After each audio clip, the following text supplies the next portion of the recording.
Hello, welcome to Claflin University. Today we're going to go ahead and go over how to apply. The first step would be visiting Claflin's website at www.claflin.edu. Once you're on Claflin's main page, please go over to our Admissions and Aid tab. From there, you're going to go ahead and select our How to Apply link, and it will take you to our How to Apply page. Once you've reached our How to Apply page, you'll see the many different applications we have depending on your classification. Today, we're going to go ahead and apply as freshman students.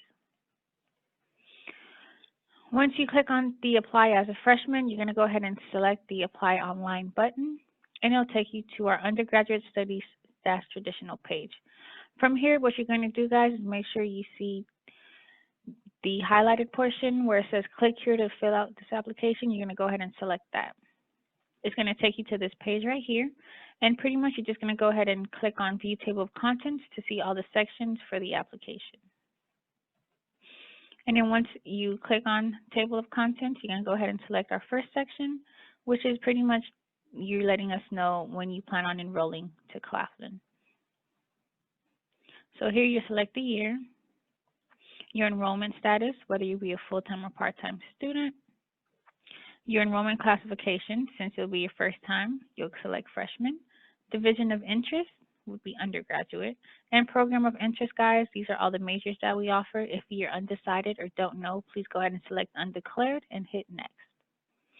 Section 2 pretty much talks about your personal information. Please make sure you put your first name, a middle name, if you have one, last name, and email address. Guys, please make sure for your email address, you go ahead and put your personal email so that way you can have access to it. Date of birth, social security, gender. If you plan on living on campus, your religious affiliation. If you don't have one, guys, we do have an option for none, your ethnicity and your race.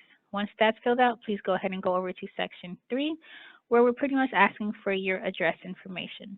Now for here, guys, please make sure you fill out your mailing address, which is the address you guys get mail from. In case we have to send out any letters, you guys can get those as well. Once you fill that out, go ahead and click Next.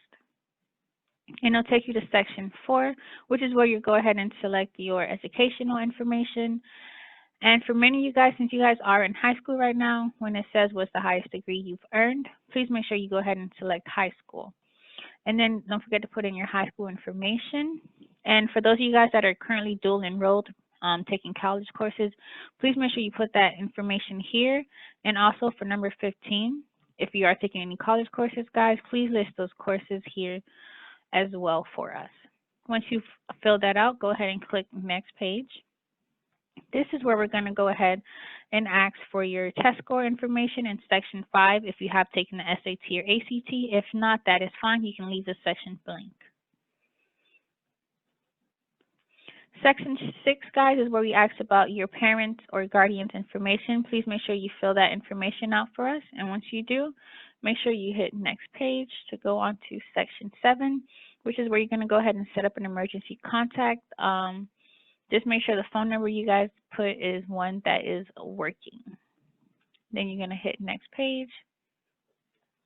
Section 8 is just asking you a little bit about background, guys. If you know, been convicted of a felony, been on probation, got into any trouble, just go ahead and answer section 8 out and then hit Next page.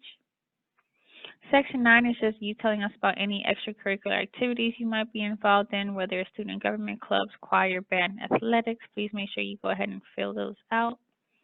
If you have none, guys, that's fine. You can go ahead and click Next page. Section 10 pretty much asks if you'd like to be considered for scholarships, and I hope all you guys put yes. And also yes to if you guys want to be considered for the honors college, if you guys do meet those requirements as well. Then you click Next page. Section 11 is just asking if there's been any gaps in your educational experience, meaning have you been out of school longer than a summer? If so, why? And also if you speak any other languages besides for English. And if you're here under visa status, this would most likely be for international students, guys. If you're not an international student, you can go ahead and skip this part. Section 12, guys, I know it says an essay, but please skip the essay portion. We are not requiring that for the regular application process, so skip the essay. Okay, section 13 is just pretty much you certifying that all the information is complete and correct and that you filled it out to the best of your abilities. And then you're going to go ahead and click next page. And if you're, for some reason, forgot to fill something out, you'll see that you won't be able to submit the application until you fix the issues. But once you are able to do that, if you guys go all the way to the bottom, you'll see the submit application button, and then you go ahead and click that. Your application will be sent over to Claflin University. Now, once you submitted your application, guys, please, please, please go ahead and reach out to your high school counselors and request your high school transcripts be sent over to us, as well as your college transcripts for those of you guys that are dual enrolled, and also your test scores if you guys have them. If not, that is fine as well. With that being said, guys, I do want to thank you so much for considering Claflin University. We hope to see you soon.